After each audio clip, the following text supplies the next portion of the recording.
Good morning. I'm going to give it a few moments. Actually, I'm going to, give it a few moments while you guys come in. So good to be back. Let's see. And I did have one request for card pull.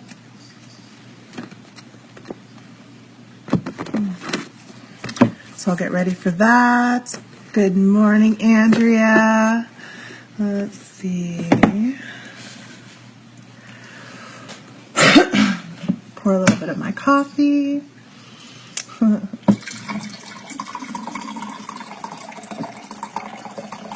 I bet you can hear like all of it. Hey, Shantae. You know, I just hung out with your brother last night. Good morning, Shauna. Can you guys see I got like sunburned? I'm all bright right now. But I got sunburned on my forehead. Oh, thank you, Andrea. I missed you guys. It was interesting. It was interesting kind of just being off. I've been doing this so long. Good morning, Jessie. Hello. So I kind of got a sunburn on my forehead and my nose. They're really shiny right now. I've got like tan lines. It's so funny. I had such a good time. So probably a lot of you will know already, I ended up dropping my phone into the Pacific on like the first day that we were there, actually. The very next day. We got there on Monday. And it was one of those days where everything, the whole trip really everything was going wrong for me. So like we were supposed to fly in on Tuesday and somehow I bought my tickets for Monday. I bought my husband and I's tickets for Monday. So then we had to find a hotel, which was almost impossible. And we actually, found out about this mix-up confusion a few days before. Thank you, Sue. Yes, I do have time. And so I ended up going, the reason that it was so hard to find a hotel is, first of all, there are always conferences going on in San Diego, especially in the downtown area. And we had, it was also Fat Tuesday. So it was they have a huge Fat Tuesday celebration in the Gaslamp District, which is right by downtown. Let's see, Jessie asked for a card pull and Sue asked for a card pull, and I've got room for one more if anybody else wants one. And if you want to, you can also put it up and I'll do it tomorrow as well. So it was Fat Tuesday on Tuesday, so everywhere was booked. And we ended up finding a room in a hostel. Now, when we flew in on Monday, it was like pouring rain. Pouring rain like San Diego never gets. And yes, Sue, all of it was a blessing. Sure, Justine, I'll put you down for the third slot. So the rain was coming down so hard that the catwalk that you go from the plane into the airport was leaking. Like there was buckets and towels all along the way, and it was totally leaking. And when we came out, like everywhere was leaking. Our room was leaking. We had 2.25 inches of rain in one day. That one day when we arrived there. The gutters were overflowing. It was insane, actually. And the people, one of the things, it kind of cracked me up. It's adorable. They're not used to rain down there. And if they do get rain, it's like a little bit of a drizzle or a little bit of a sprinkling and then it's over. This was like pretty much constant pouring, gushing rain. And so my husband and I were out walking around, and we're not really bothered by rain, but the people were like trying to navigate their umbrellas, and like this one lady, she had this gigantic umbrella, and it was windy too. It was windy. And so she's trying to cover her stroller and herself with this gigantic umbrella. It was just absurd. And it was very beautiful and funny at the same time. So we were kind of just like, wow, this place is not designed for water. Water was pooling in the sidewalks. The streets were pooling with water. It's just, you can see why. Oh, in Portland, everything is designed to handle water. Our streets are all curved, so the water will go to the gutters. And the gutters and the streets are all designed to channel that water. They're always thinking about, how do I channel the water? And they're not thinking about that down there. So it's very interesting. And then on Tuesday, the next day, we ended up going out to go whale watching. And we found this company where they use these boats. They're called rib boats, and they're like the Navy SEAL boats. So they're this small, it's like a 23, 24 foot long little boat that has a hard bottom and has inflatable sides, so it can go anywhere, and it's really stable, but it only holds about like 6 to 10, or let's see, 2, 4, 6 passengers at the most, and then the captain. And we had 4 people in our boat, so we were right down on the water, like right at the water level. And most of the whale watching boats are these tall, big cruise ships. So we went out, and the captain, he was really, he was kind of like, well, you guys, we may not see anything, and we'll have to see how the ocean is, because after a storm like that,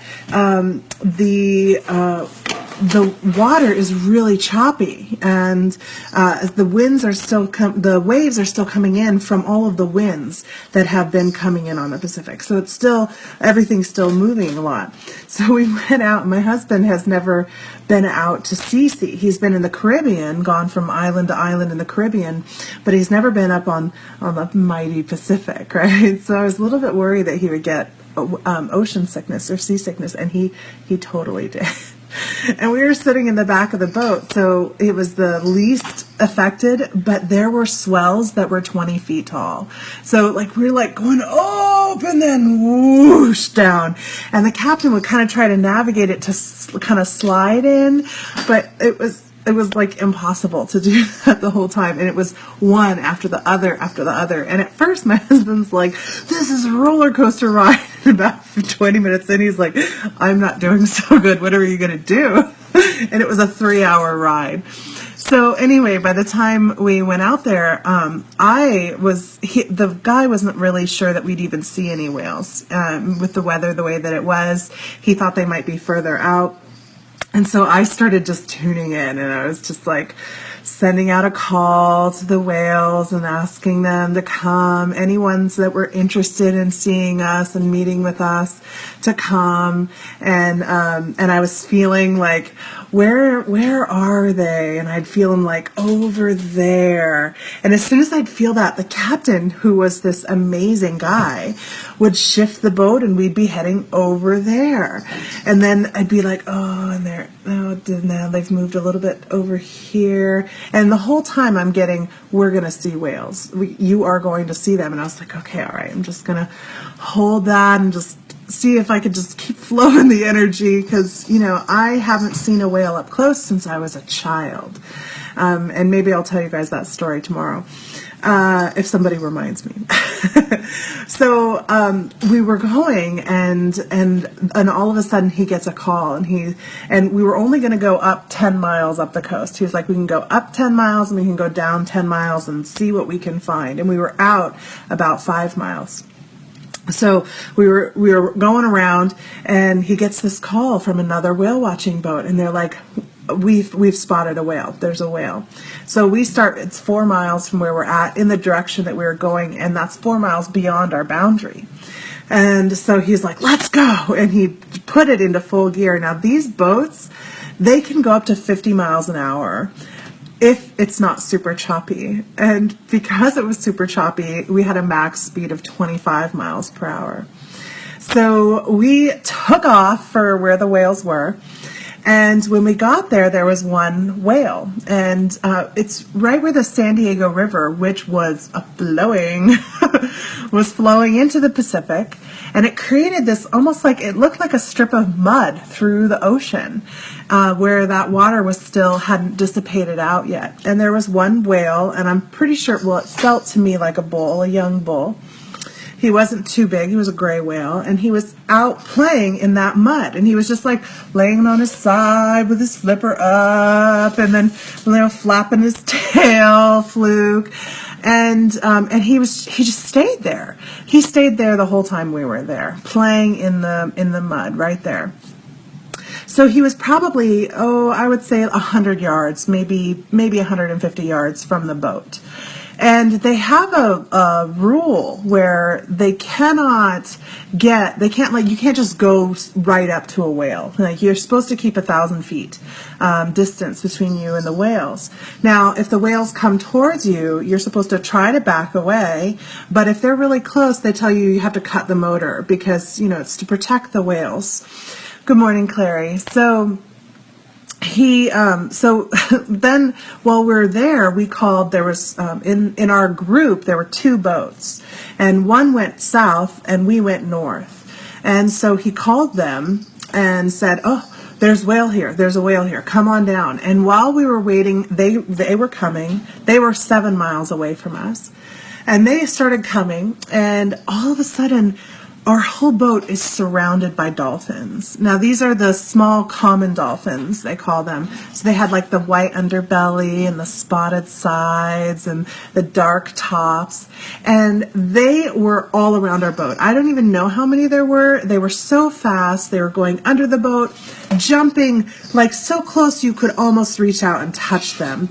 And they were all around us, and they were going out to that whale. And then I noticed, there's another whale that's actually even closer to us, and it's right in front of us. So like our boat was sideways and the mud was over here and that whale was here. Well, she was right up here, right in front of us. And right at the same time I noticed, the captain also noticed. He was like, there's another whale. So he kind of turned us so we were between these 2 whales. Well, right about that time, the other boat made it up to where we were at. And she started to come right to our boat. And she was so close to our boat, our captain was trying to move back to keep that buffer distance. But she just kept coming right up to us. And she came under our boat and surfaced on her side right next to the boat. And she was spy hopping, where they come up and they look with the eye and see what's going on around above the surface. She was like so curious, and he was like a kid, the captain. He was overwhelmed and overjoyed, and he kept telling us, this is really rare, you guys. This is a special experience. And he said, he personally had been doing whale tours for the last 6 years and never seen anything like it. And the other captain had been doing them for 25 years, and he said, this only happens like once every 10 to 20 years. And so I tried to, and since we're not moving, now we're going up and down with the swells. We're not kind of cutting and cutting through stuff. We're really going up and down. And my husband is losing it. Like, he is dry heaving off the side of the boat. And I'm like, I'm trying to console him. And he goes, it's okay. Just enjoy the whale. Enjoy the whale. So I had to totally tune out to him and his misery and his suffering and tune into this whale. And she was amazing and so beautiful and so curious, and it was just one of those experiences that I will never forget, like never forget. And so as I'm coming back in, the whole time, first of all, because you go so fast, you're supposed to wear these suits that are huge and insulated, and like they're designed to be flotation dry suits. So if you fall in, you're not going to freeze to death and you're going to float. Well, I'm a big lady, and so I said to the guy, I was like, I don't know, do you think I'm going to fit in? Do you have one that's going to fit me? And he goes, if it fits me, it's going to fit you. Well, I was able to get it up over my bum, but it was kind of tight. And I was like, 3 hours sitting in this kind of tight suit. So I had the suit. He was like, just wear it like a blanket. You'll be fine. So I had it over me, and I had my cell phone in my pocket because I wanted to be able to take pictures, which I didn't even end up doing because I was so distracted by the whale. And I completely forgot my phone was even in that pocket. So anyway, we stayed out there as long as we could. It was a 3-hour trip. We were supposed to be back in order for them to take the next group out. And he's like, I'm sorry, guys, but we're going to have to go. She stayed with us for probably about 45 minutes, almost a full hour. And the other whale stayed right there too. The other ship that had called us there originally was one of the big ones, and they couldn't even stay because everybody was getting seasick. Because in the big ships, they're like, whoa, with those swells. So because we were in this small little boat that we found by chance online, and I was like, oh, honey, I think, because he wanted to be in the open air. He wanted to have a real sea experience. So it was like everything lined up perfectly for us to be able to have that. We were the only 2 boats there with these whales. It was amazing. It was an amazing experience. So on my way back, recently I've been connecting with a new friend for me. He's a musician, and his music has... I tell him, your music was the soundtrack of my awakening, because it was just so instrumental in my growth and development. And I knew from the minute that I first heard his music that he was like my soul brother, and that someday I'd meet him. And so now he's dating one of my very good friends, and have met him, and we just absolutely click and get along. So he messaged me, and I pulled my phone out, and I was like, oh, that's so funny, and he's thinking about, purchasing a studio up here and being able to record up here. And so he's letting me know that, I need that information so I can contact the guy. And so I'm like, oh, far out. I can't believe I get a signal this far out. And so I responded, and we went up, and then I put my phone back in my pocket, and we came into the dock. And I got out of the boat, everything was fine, and my husband was trying to figure out where to put his foot to get all the way out. And I bent down to tap on it to show him where it was, and my phone just plopped right out of my pocket and into the ocean. And it was like, oh, wow. And I had decided on the journey to not bring any other technology. I didn't bring my tablet. I didn't bring my computer. My intention was to not use my phone much. Now, I had already been using it quite a bit during my first Monday day and that morning, Tuesday, before going on the whaling trip. And I'd been using it to commiserate about what I was struggling with and what I was upset about and what I was angry about, instead of really doing that self-work. So when it plopped out of my pocket and fell into the water, I was like, okay, I get it. All right. I'm just going to check out. I'm just going to pull back, and I'm just going to tune out a bit. So the rest of the journey was an amazing trip. I spent a lot of time in meditation. I would go out each morning. My husband would kind of take his notes, and because we were there for a conference. We were there for a disability technology conference. So it's all the latest gadgets and programs, and not just like computer programs, but actual company programs and state programs and international programs that are designed to help keep technology accessible to those who have various disabilities. A really interesting conference. So in the morning, he would be taking his notes, and then we'd go down. His main goal there was to hit all the exhibitors. So I would go out, and there was this place right behind our hotel called Seaport Village, which is like, it's these little tiny shack-like restaurants and shops and open areas. And so I would go and sit down there, and I ended up making friends with some birds that would come and see me every time I'd come out. And people were like shocked at how these birds were all around my plate, like they're just waiting. Are you going to give me some? Are you going to give me some? I'm like, I'm not going to give you any. I'm not giving you any. And they're like, are you going to give me some? Are you going to give me some? They're just relentless. So it was just a really powerful experience for me. And we saw a lot of interesting things, and it was really cool. You just saw something new for Braille text. Yeah, actually, I'm going to grab something. I'll show you something really cool.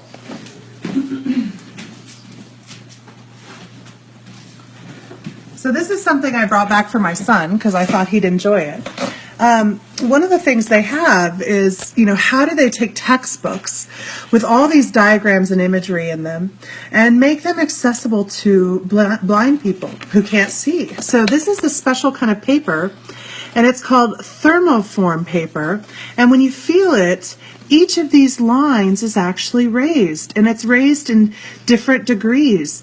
And what they do is they print with a carbon ink, normal carbon ink, on this special paper, and run a infrared, as I turned red, thank you for reminding me, a red light that raises up the ink on the paper. It swells. And so this is by a company that does this for all the different medical, it's called T-based communications, and they do this for all different textbooks for high schools, middle school, elementary, and college, and graduate programs. They actually work for the state of California, translating everything into this. It's kind of, so embossing, and that was there was another company there that had an amazing embosser. I don't know if any of you have ever heard an embossing printer going before. That an embosser is what makes these braille dots, where it actually kind of pushes the paper up through, so this is raised up. And the embossers are super loud. Like, that's one of the problems with them, and companies won't buy them in general because they're so loud. I mean, it's like so loud. I forget the measurement. It's like 35 point something decibels, and in order for it to be office acceptable, it has to be under 5. So they struggle with that, and they've been having a lot of struggle. So this is a little different. Instead of an embosser, this is printed on with a normal printer, but the paper is a special kind of paper. It's called thermoform paper, I believe. And the paper then is run through a heating device that uses the infrared and it makes these things swell up.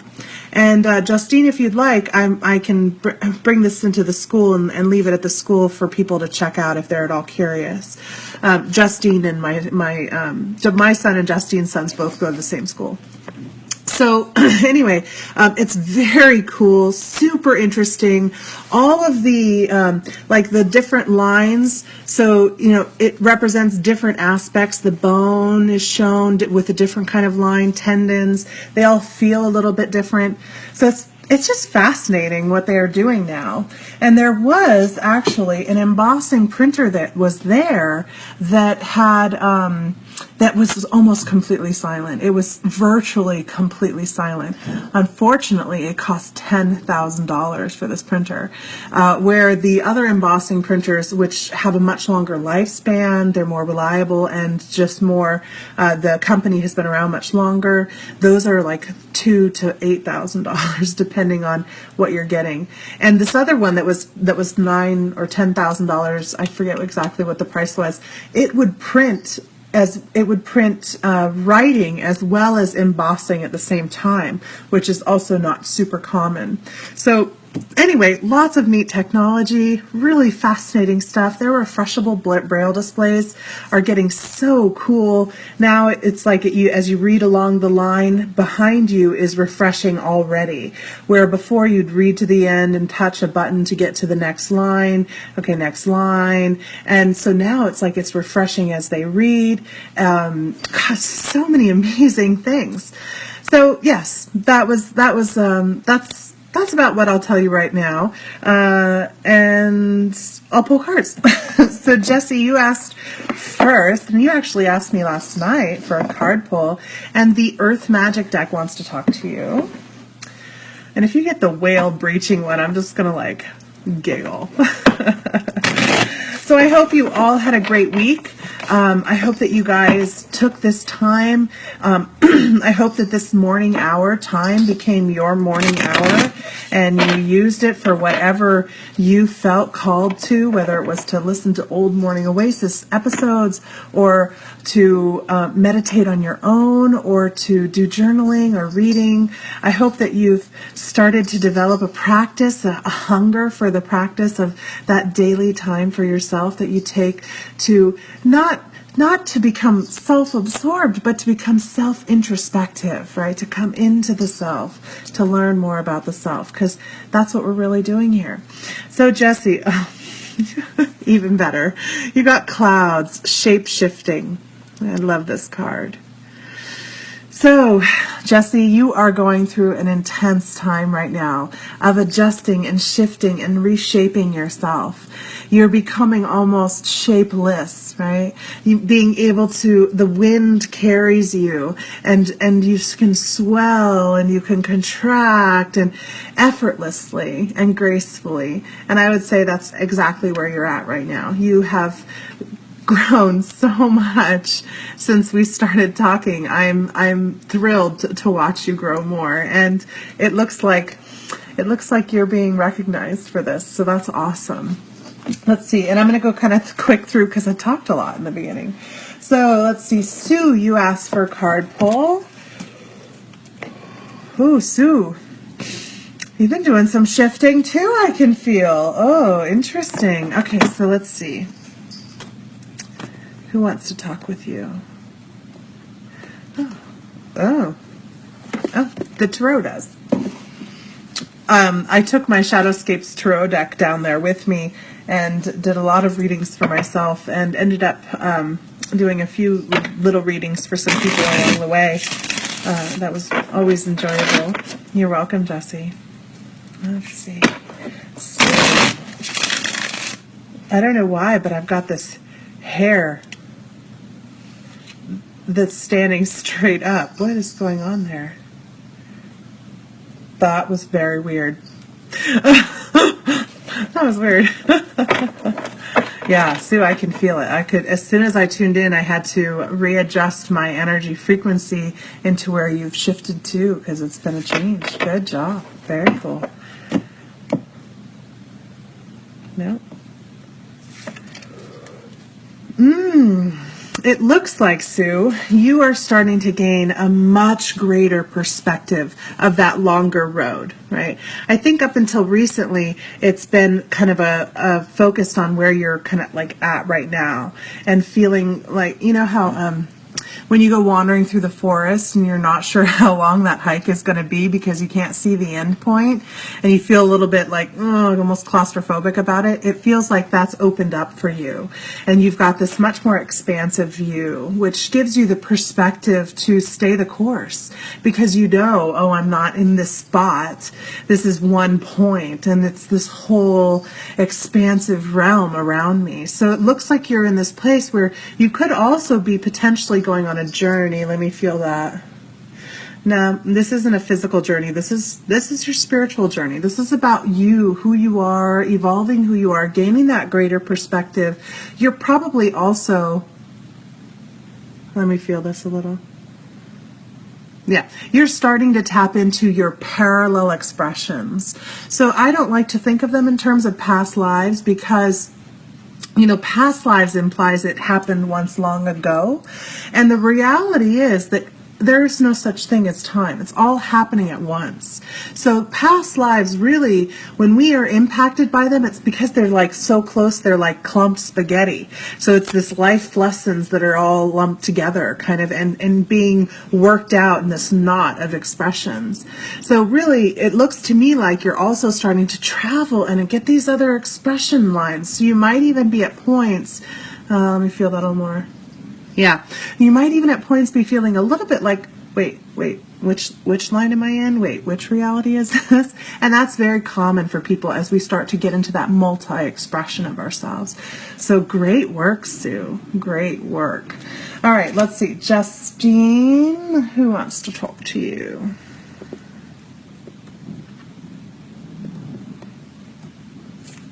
Oh, the goddesses want to talk to you, Justine. Wonderful, Sue.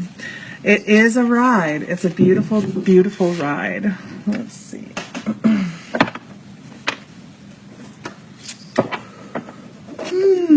Justine, you've shifted too.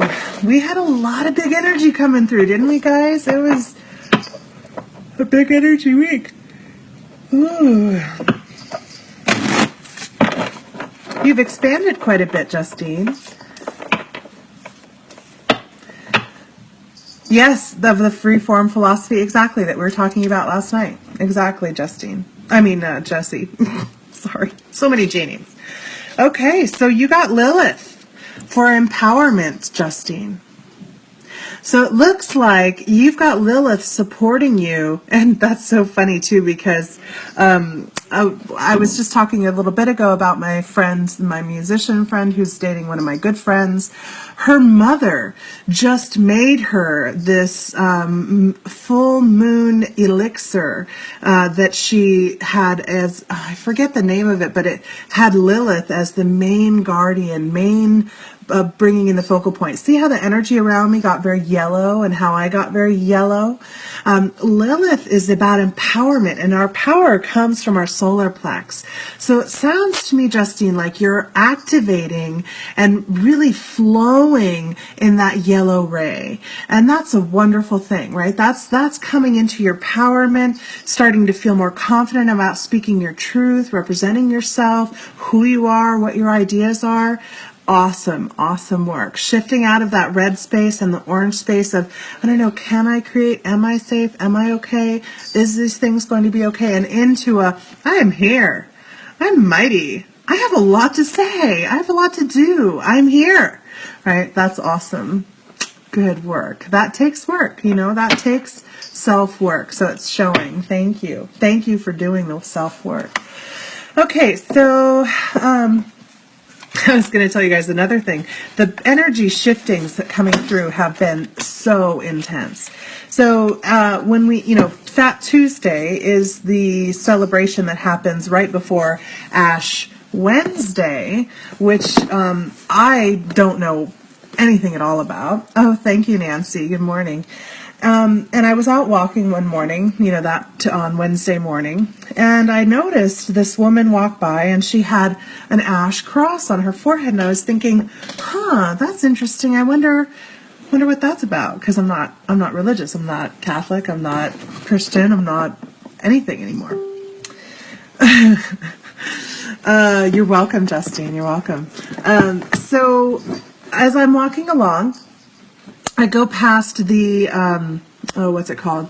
The Justice Center, actually, so we had to be in 2 different hotels for our first 2 nights there because of the mix-up of the plane tickets and because it was so booked up.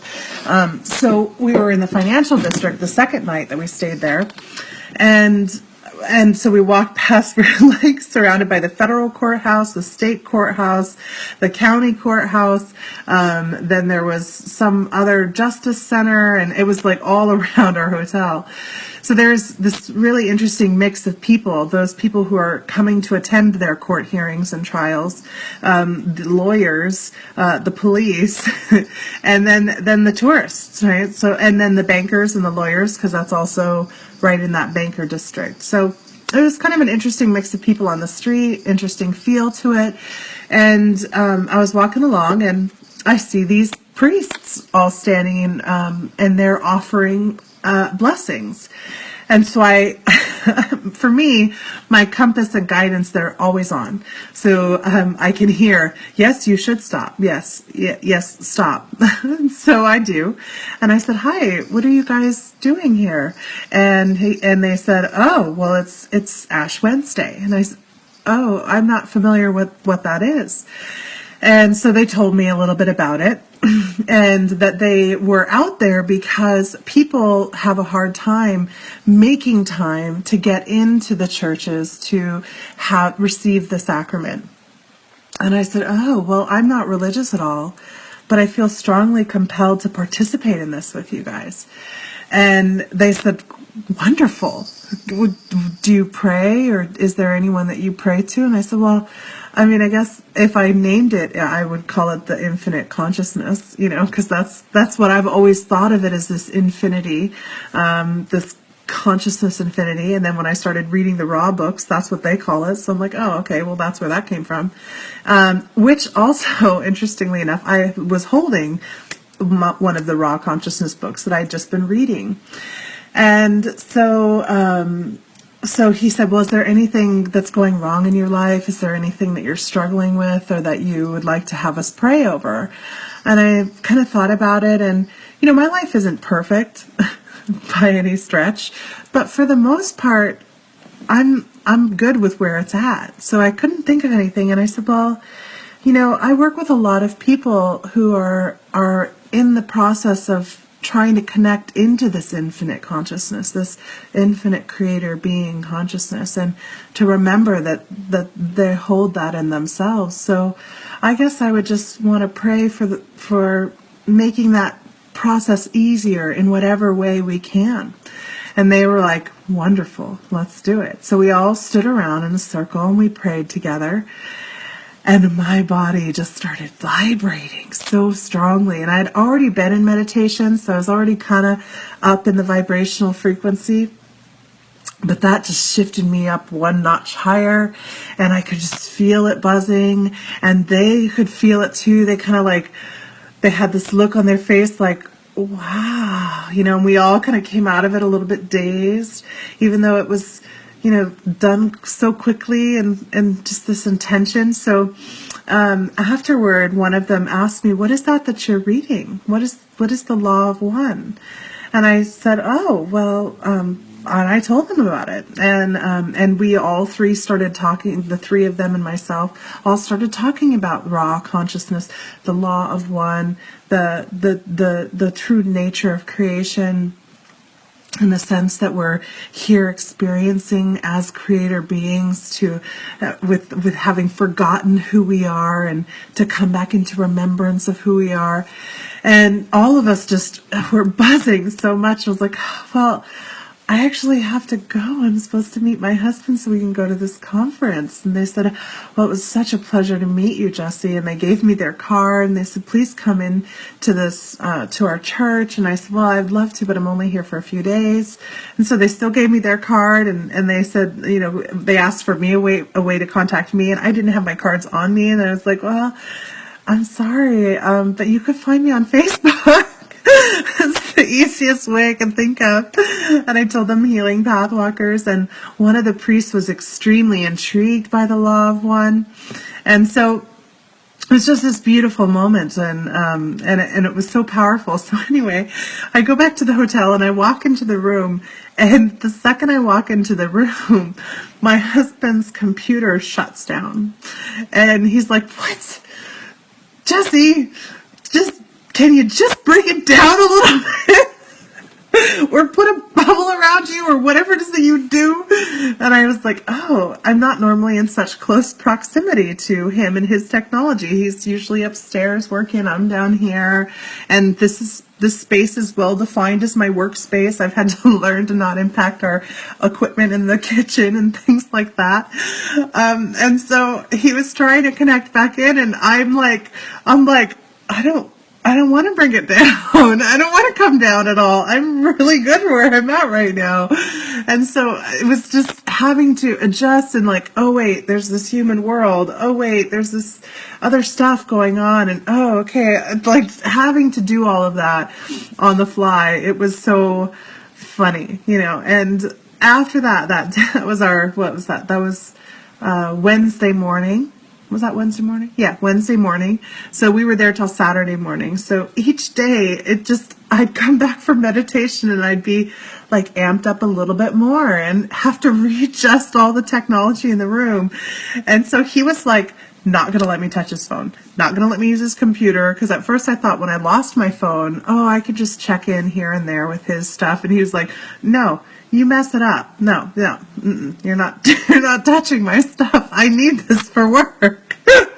So it was just even more confirmation of, okay, it's time to come in.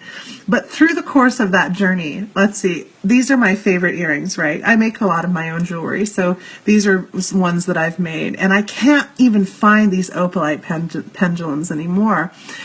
So I lost one of my favorite earrings. My suitcase handle broke. I lost my phone. And I jammed my knee really badly, like really badly. And it's a knee that I struggle with. And I struggle with it because Whew, knees, right? Knees are about bending and flexing, about how rigid are you in your beliefs, how rigid are you about your ideas. And I have some beliefs about myself and about how others behave towards me that I'm quite rigid about. And for me, it's on my masculine side. So it's like my rigidity about my expression of my individuation rather than my communal relation. And being an individual, and how do I assert myself, and how do I bend and flex, right? So these are things I struggle with. So my knee was like tweaked the whole time we were there. By the end of the day, it was in so much pain that my husband would have to give me massages, which are really painful. Oh, hello, Letitia. Thank you. Thank you for letting me know that others weren't able to comment on these. That was really, really supportive. Thank you. I'm really appreciative of that. So anyway, I also had my knee giving me trouble. So I'd kind of like, we were walking so much. Like we probably walked, I would say on average between 2 and 4 miles a day. And that's not including just walking around in the exhibits in the hall, because my husband always wanted to go into the gas lamp district, which was like about 0.9 miles from our hotel. I shouldn't call it a motel. It was like a hotel. And so, yeah, it was every little thing that could go wrong for me was going wrong and forcing me. For me, it's my left knee. My masculine energy runs down my left side. Now, for some people, it runs differently. This is one of the reasons I tell people to use their compass so they're clear on what their energy levels are, where their energy is flowing, because it is a little bit different for each person. I've heard before it's universal, but again, my experience has shown me differently. So when you want to know which energy is flowing down, and remember too, right? So energy is not static, right? So it's really moving and coiling. So the masculine and feminine energy as they come through, and for a lot of people, the masculine comes through on the right side. But as it's coming through, it shifts and adjusts, and it's that balancing space between them, which is our center column of our energy. So for me, once you get down into the legs, that's really where your energies are rooted, how they're rooted in. Our root chakra, and that's what we're going to do in a meditation in just a moment, is working on that root chakra, working on that red ray energy, that red space, is really all about safety, housing, security. Do I belong? Am I received? Am I held? Can I stand on firm ground, right? Like that's our rooting. It's really what connects us into the physicality of this creation. And it's that first chakra that's created from the time that we're conceived in the womb and we first enter into our vessels until we are about a year or so old. It's got a long period where the rest of them grow and develop over just 1 year. This is actually 21 months that we are developing that root chakra. So it's really our whole rooted, grounded energy. So yeah, I was struggling with my rooting and grounding energy, and this is an issue that I've been dealing with for the last couple of years. So yet again, I'm not perfect. I don't stand here as an example of what to become. I show you where I'm at, what I'm doing, how I am. Oh, good, Sue. So maybe we'll do this in the meditation as well as we're doing our working on our red ray energy. So that said, we only have about 17 minutes left today, and maybe we'll go a little bit long, who knows.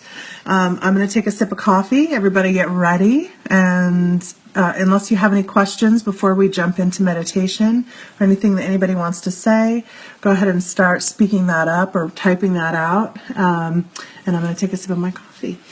Look at this energy shifting. Make sure you're sitting comfortably. I'm so glad that this is relevant for you, Claire. All right, so let's go ahead and take a moment to just come back into the body, come back into the present. I'm going to come back from San Diego, coming into this present moment, this present time. As you breathe in and exhale. taking note of your body. Are you comfortable? Is there anything infringing you or making you feel like you're not able to be comfortable in your space? Adjust your body. Stretch it if you need to. My back is feeling a little stiff. I had a lot of stuff going on last night. Ooh, good. I think it's good for you to meditate with her, Jessie. I think it'll help make her feel included. She's your spirit animal. All right.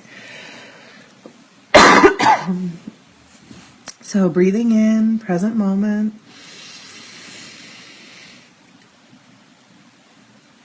And as we exhale, we're going to unhook ourselves from anything that pulls us out of this present moment, present time, present state of allowance. Just pulling out. Breathing in, drawing in those lines. Exhaling and unhooking even more from everything that happened yesterday or this morning. For those of you on the other side of the world, this afternoon, this evening. Breathing in. Taking note of the smell and the temperature of the air as it enters into your lungs. And exhaling, go ahead and unhook from the things you have left to do today that you'll be doing as soon as we finish. Just unhook and release. Breathing in, drawing in those lines of connection to the self, coming into wholeness. And exhaling, releasing and unhooking.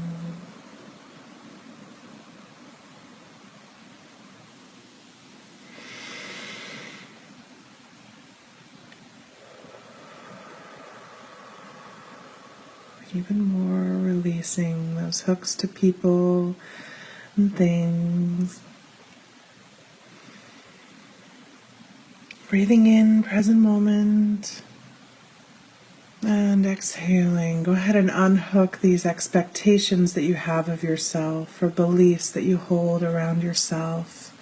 Who you are, what you're supposed to be, where you're supposed to be at in your journey, in your awakening. Maybe in your success, in your career, just unhooking and releasing.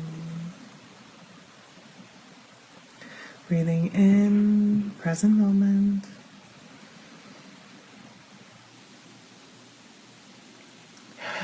And releasing even more these ideas of the self as this individuation for just this time, just this moment. As you feel your consciousness begin to open and expand.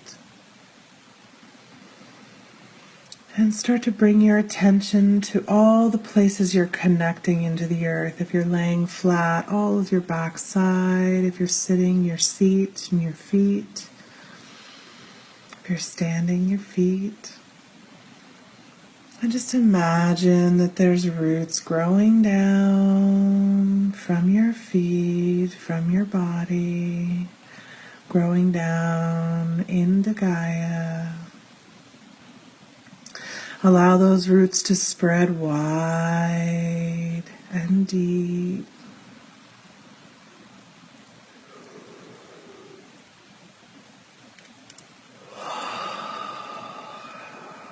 As we do that yawning, we're also upgrading the vessel as this more energy increases, coming into frequency alignment with Gaia.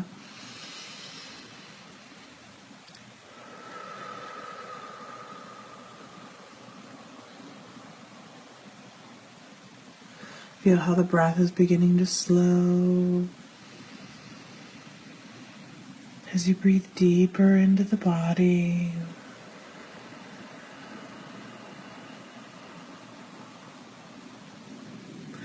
Sending those roots wider and deeper.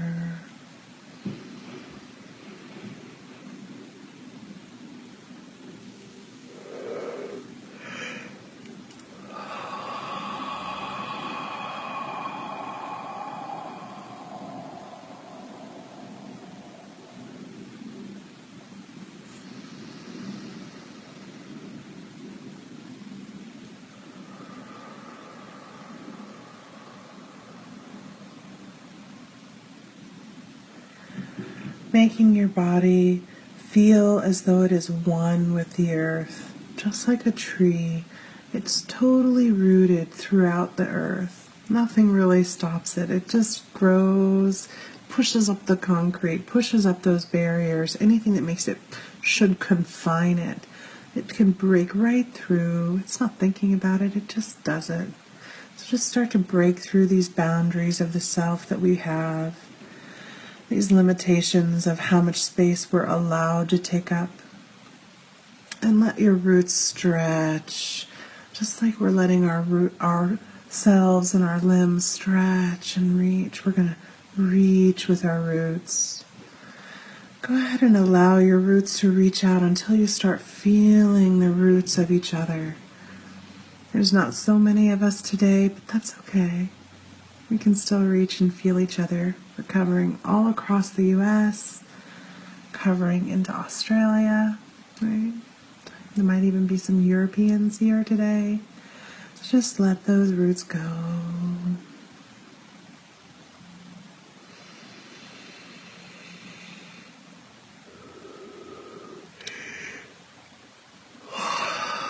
Feel how we just all shifted a little more.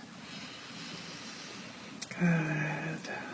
Letting that energy that's already up in our knees, all the way up through our legs and our thighs. You need to adjust. That helps release these blockages from the body. Go ahead and do so.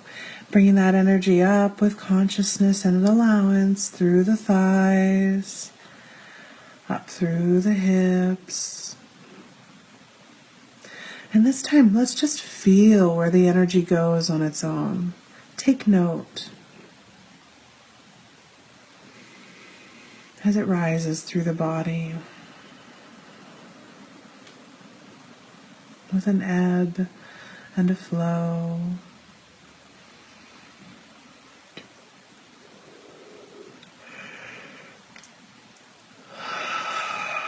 For those of you who are meditating with their animals, right, Jesse? Imagine your animal also has roots. It has their own roots, right? We don't want to be so interconnected with our animals that we rob them their own free will, their own sense of self, which they have. So allow them to have their own roots going down, but that their roots are entwining with yours, lovingly embracing, intertwining. And allow that energy to flow up their roots as well as we bring that energy up through the abdomen, feeling it rising. I'm feeling like it's kind of stuck in that root center, the root chakra, which is what we're going to work on today. So thank the body for showing us that and let it know that's where we're coming back to today. Breathing in deep.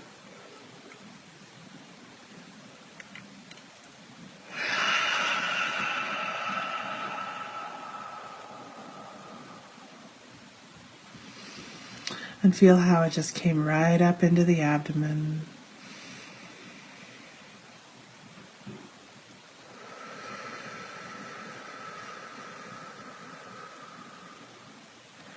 Bring it up into the heart space.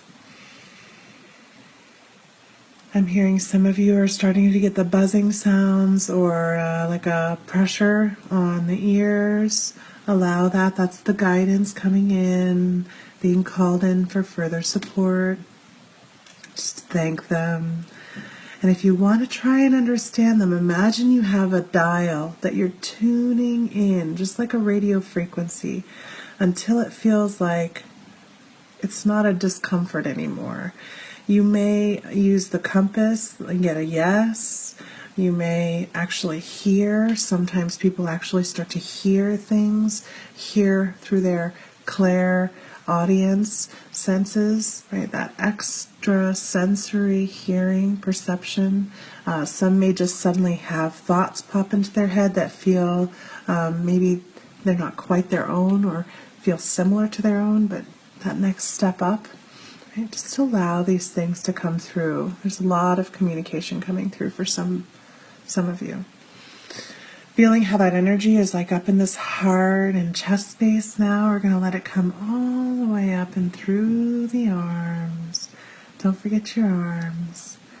They're these extensions of our heart. They're how we touch each other, show each other greetings, reception, love through our palms. Letting that energy come out through the palms and fingertips.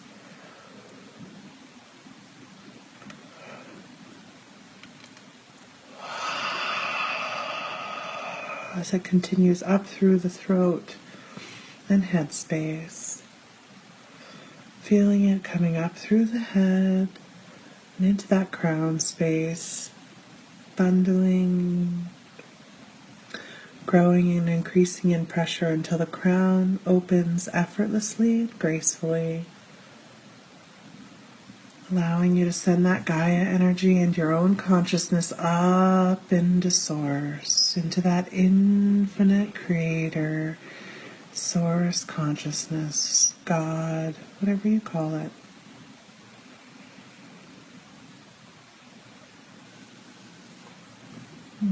We have somebody new. I'm going to go ahead and bring in some attuning energy just to support this initial consciousness connection. And of course, all of you are welcome to access this attunement by just thinking, I want that. I reattune into consciousness many times.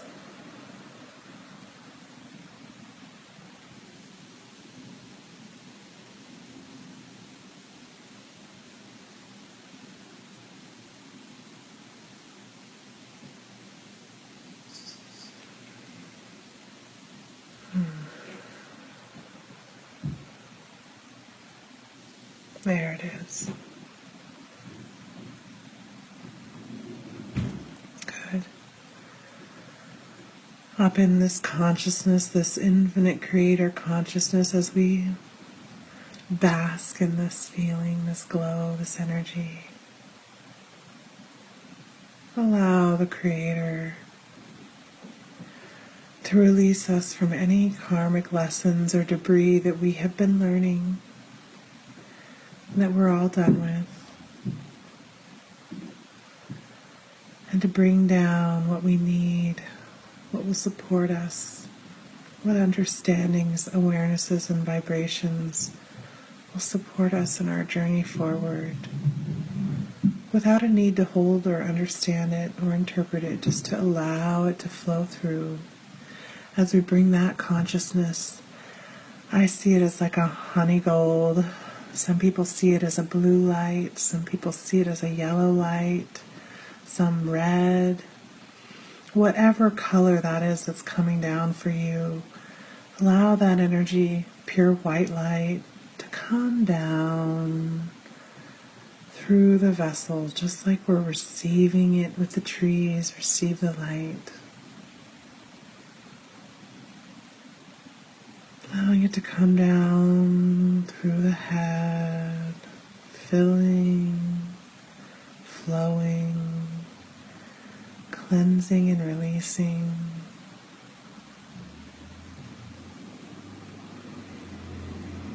And as it's coming down, it's not just coming down through our cells, but it's coming through the spaces between our cells, the spaces between the molecules that make up our cells, between the atoms and their nucleuses, their fields, just cleansing, releasing, and reattuning as it comes down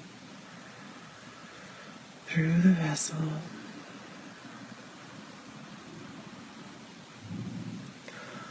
We're all kind of in different places at this, so I'm just going to support all of us in coming into an alignment together. And bringing it down. Some of you are already fully grounded and connected. Just hold that space and allowance for the others.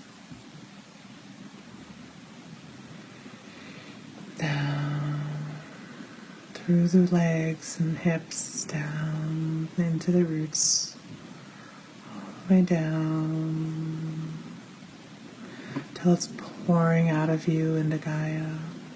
for your root systems.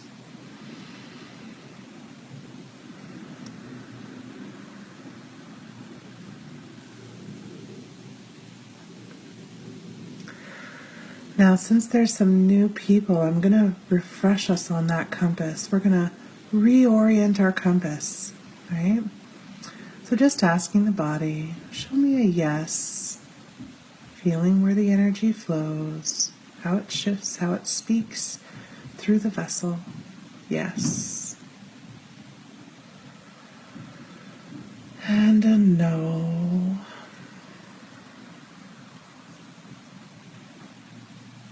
Feeling that shift, asking for a high yes, and a block, a constriction, and no.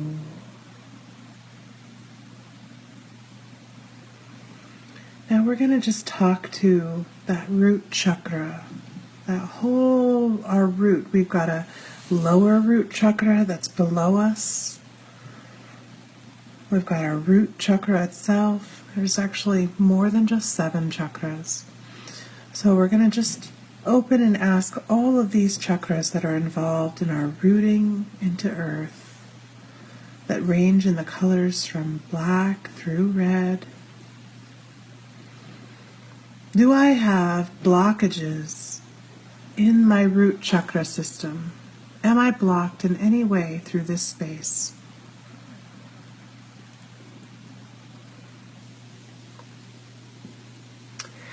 Ask the body, if you get a yes, to show me where my blockages are. Take note, I'm getting my knee. Maybe running the hand over that space. Whatever you feel driven to do, whatever desire you hold. Imagine that you have this great big beam of red light shining down into the center of that space that feels blocked, that feels pained, that feels constricted. And just like an infrared heating lamp, right? We were talking about that earlier. It's just soothing and warming, relaxing and releasing the obstructions. Just allowing that space to expand and flow this red ray energy. Flow it through. Allowing the vessel to show you any beliefs it holds, any memories, any ideas, any identities, any values that it holds rigidly in place, blocking this red flowing energy. Just allow it to show you and communicate with you. This is just the beginning of your orientation with this energy and this ray. So you're going to go ahead and continue in this process, talking with the vessel, learning all you can from these spaces. Stay in this space for as long as you choose. Allow that red ray of energy to flow out of your roots, out of your chakra, out of you, as you flow and deepen your connection into your vessel, into your physicality, into the earth's expression. As we accept that we are here, we are physical, we are beings embodied. I'm going to go ahead and sign off. Stay in the state as long as you like. I love you guys. I missed you last week, and I'm so happy to be back with you.